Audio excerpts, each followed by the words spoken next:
Hey everyone, it's Eric with FirearmTutorials.com, and today we're going to look at the Microtech Halo disassembly cleaning. We'll see what's going on with this. So right off the bat, you can see if we press the button here, definitely something that's gunked up in there. I've tried to clean this without disassembling it with limited success. There's like a reddish, it's like a gummy type something that's in this mechanism here. So I am going to disassemble it and we'll see what's going on. So in order to do this, you need this little set here that I got on eBay for like, I don't know, 13 bucks or something like that. So not sure what this is. It's kind of like a thicker flathead. And then this is actually like the, we'll zoom in on this, but it's actually like the diamond tip. See that? That these screws, come on, there we go. So you can see those screws, definitely something proprietary. It comes with this little thing, which looks cool, but it's useless. You can't get enough torque out of that. So I'm just going to put it in a nice long screwdriver here and get some downward force on them, and we'll start to unscrew them.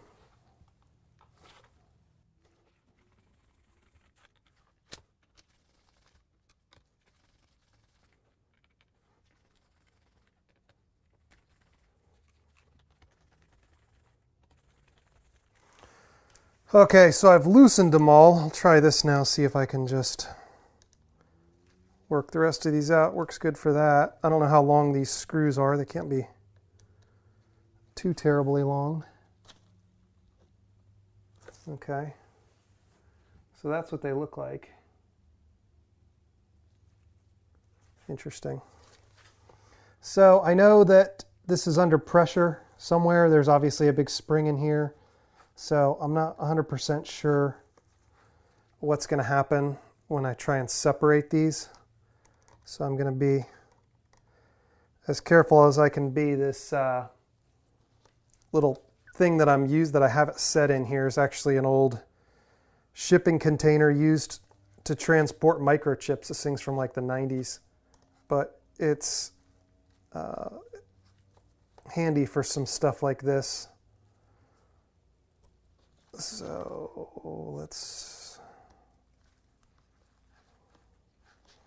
So while I'm doing this, I'm going to talk about the process. I didn't loosen this one.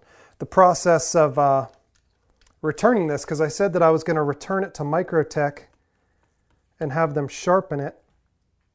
And when I contacted them about that to like process an RMA or whatever, the lady told me, it was a lady from customer service, told me that I would have to either be military or law enforcement and send in a copy of my ID, or have it sent through an FFL, which is just really odd to me because I obviously primarily deal with guns and not knives, and I'm thinking, what does that have anything to do with anything? So this clearly isn't, I think she stated something about sending automatic knives through the mail, but it doesn't make sense.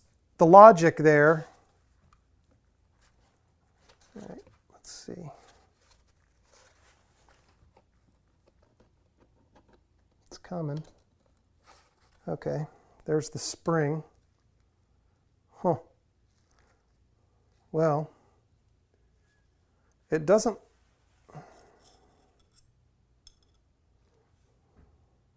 I mean, it's definitely dirty, but, it's not, I was actually expecting worse. I'll take it off the tripod here and show it to you. So here you can see there's definitely some kind of gunky buildup, it looks like, but overall it's not I mean, really just a nice, good cleaning should fix this thing right up. I'm not sure if Now again, coming from working on guns, I'm not sure. We're going to have to be careful when we put this together because I don't know if this spring, the orientation of it's only supposed to go one way, but let me put it back on the tripod and then we'll continue on. So as I was saying before, the logic about, like let's say that it was a firearm. If you were just a cop or in the military, that wouldn't give you the right to, ship a gun without using an FFL. That makes no sense. I mean, this isn't, it looks kind of like rust, but it's not. I mean, I don't know what this is. It's definitely a funny color. It's not like a carbon, carbon buildup mixed with anything. I don't know. So anyways, basically, make a long story short, I tried a couple different times thinking maybe she didn't know what she was talking about. I would get someone else. And I literally tried that 6 months later or something like that. And I got the same runaround. So yeah, bottom line, don't, if you're not really willing to go through those kind of hoops to own a knife like this, then you probably shouldn't buy it, I guess. I don't know. Or maybe just not beat it to hell like I did. That's another good option too, but I just found that really odd. And the other thing that makes that very strange is like her referring to not shipping automatic knives through the mail. Well, I mean, I bought this from Blade HQ and they sent it, I think, priority mail.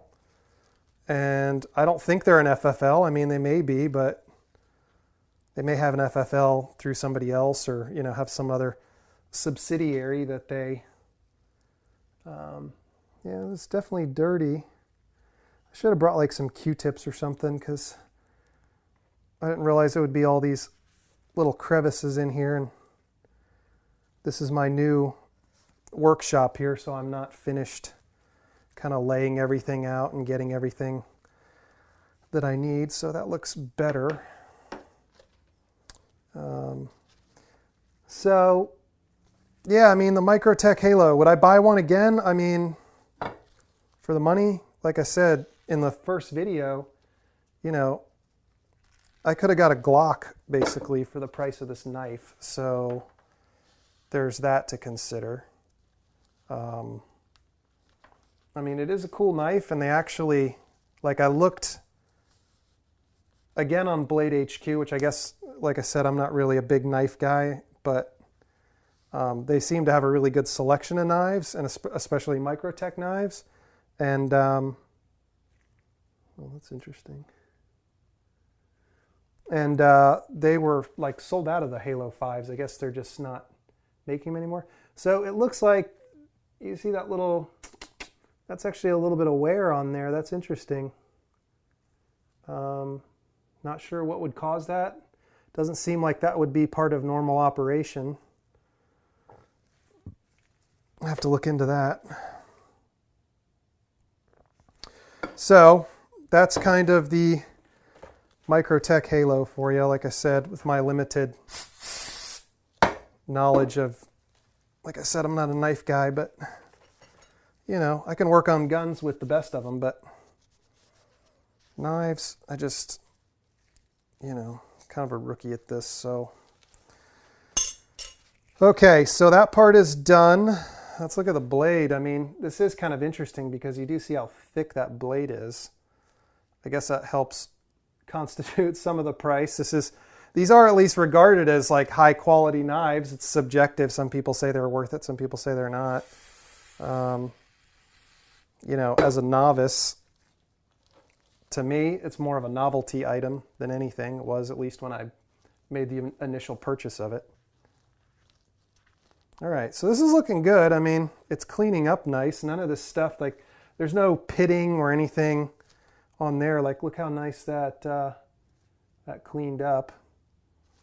There's nothing, no noticeable, well, I don't know. Look at that. I don't know if it's supposed to be like that. Interesting. Again, don't know enough about this knife or knives in general to tell you guys either way. Just want to rub these rails out really well.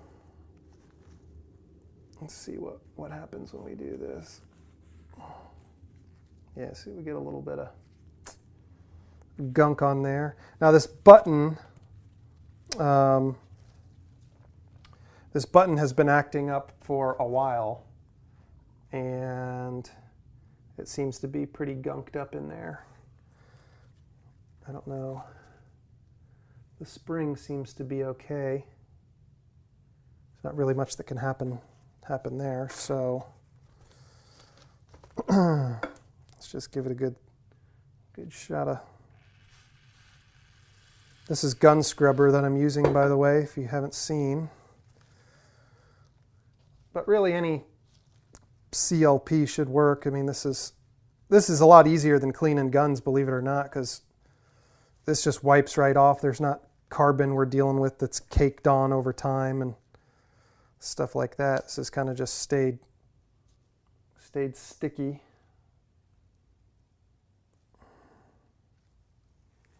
I don't know, I kind of would like to get that a little cleaner.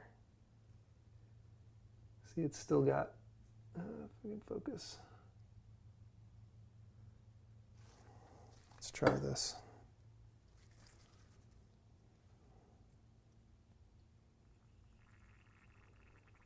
We'll let some of this sit in there.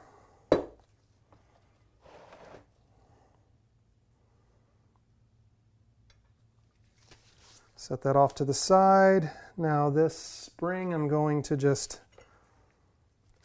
leave it in the orientation. Yeah, I don't know. I mean, it looks like on one end here, which is towards the knife, this is going to be hard to get on camera, I think. So see how it's flat there? And then on the back side, it's kind of just open. See that? So I would say that that definitely means that the orientation is important. Oh, this is two pieces here, it looks like. Huh. Well, that clearly only goes together one way, but interesting.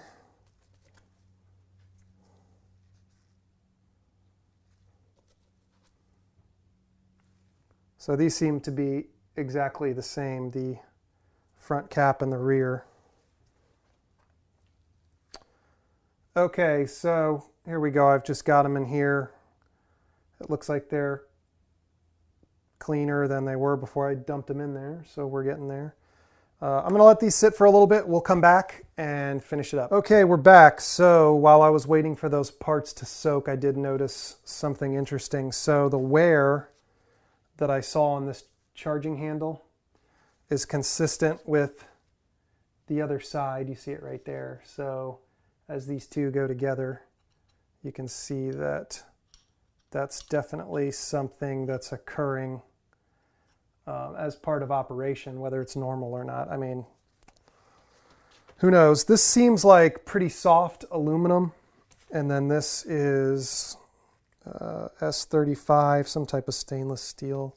So, you know, just like the gun stuff, steel versus aluminum, steel always wins. So it looks like these parts have gotten noticeably cleaner here.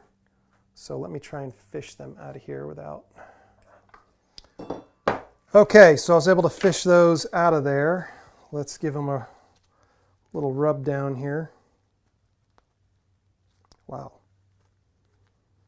And just like the other stuff, I mean, they do clean up very well.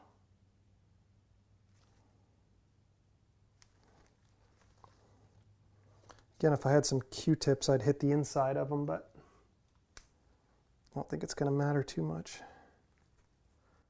So it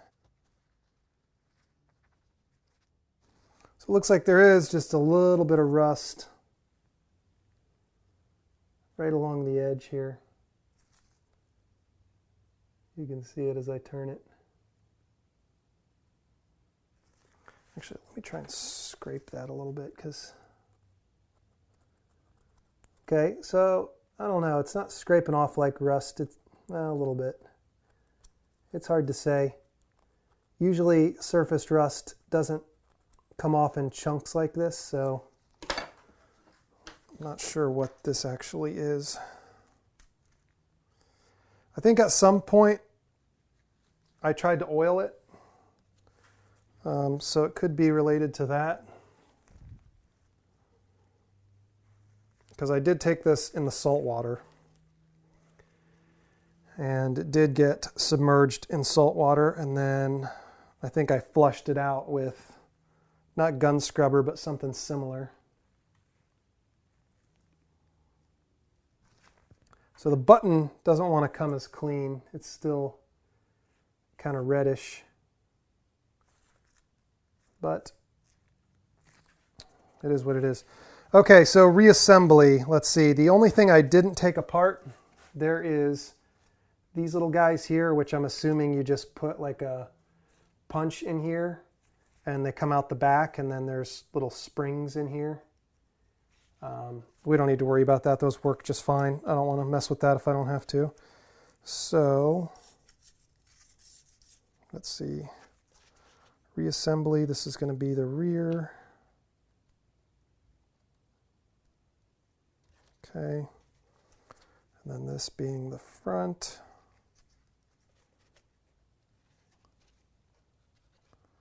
Like such.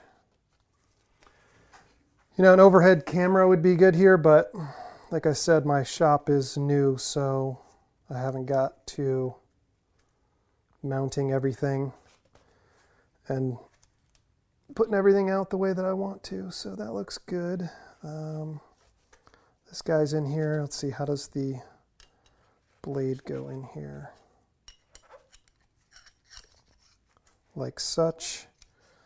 And this will be the tricky part, is compressing this. Maybe not.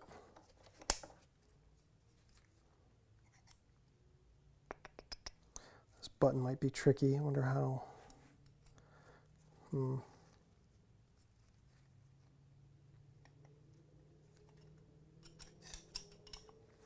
Okay, so just for those of you that want to do this, so you see we've got this little rail in here. It's harder to see at that. Okay, yeah. So this one right here actually hooks in to this edge of the blade here, like such. So that's important. And then we go something like, I might have to do this the other way. Let's see. Because I can only bring this, okay, that's as far forward as I can bring that. So let's try and do it like such. Well, let's see. Yeah, that does go in from the bottom.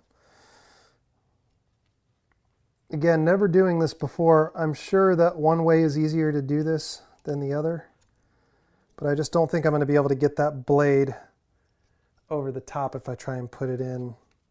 I think this button's going to get in the way, so we'll do it like such.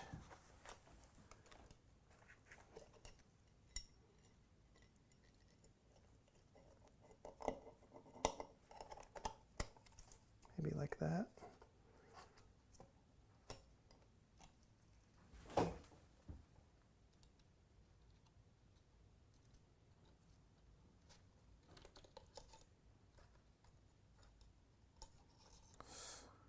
Well, this is going to be tough. Well, maybe not.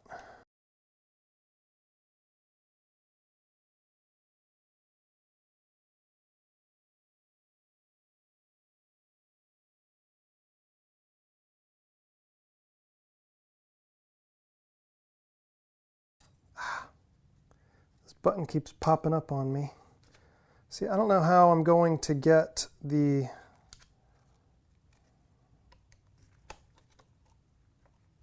Come on, come on, come on, we're almost there. Okay. I'm close. I just have to get this guy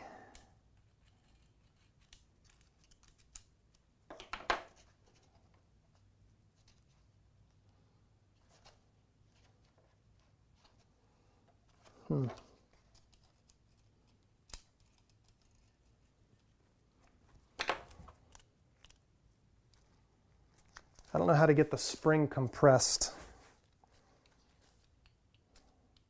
but I've definitely got, at this point, I think the blade is lined up correctly because it's not out any more than that ever.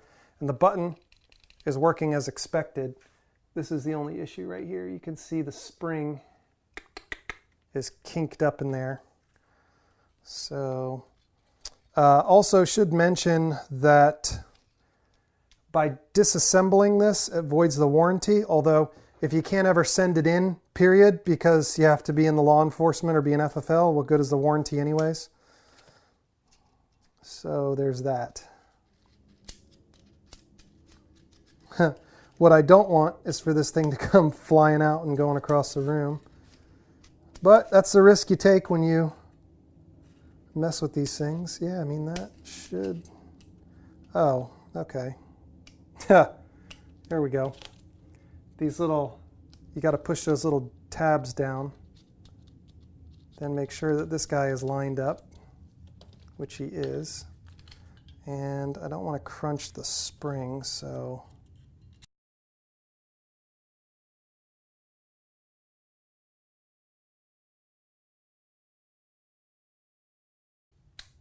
Oh. Almost there.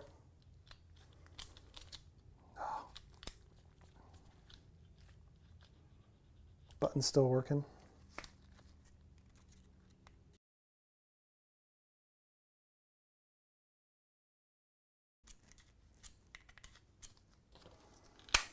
Oh, there we go. Okay, so before I start screwing these in, button works.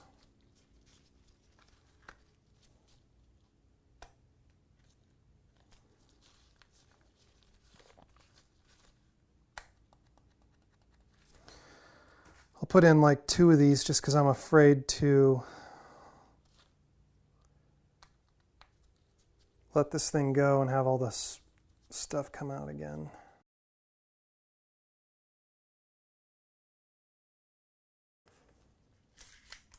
Oh, that feels better. I can tell just pulling it back. So I don't know that I want to fire it without all the screws in. So, I mean, at this point, it's about as clean as it's going to be. I could maybe get it a little bit cleaner, but we put some of these screws back in and then we'll be ready to test it. Now, the thing I don't know is the internal lubrication. I did nothing. I don't know if I should oil it or grease it, the age-old question. But let's just see how it goes.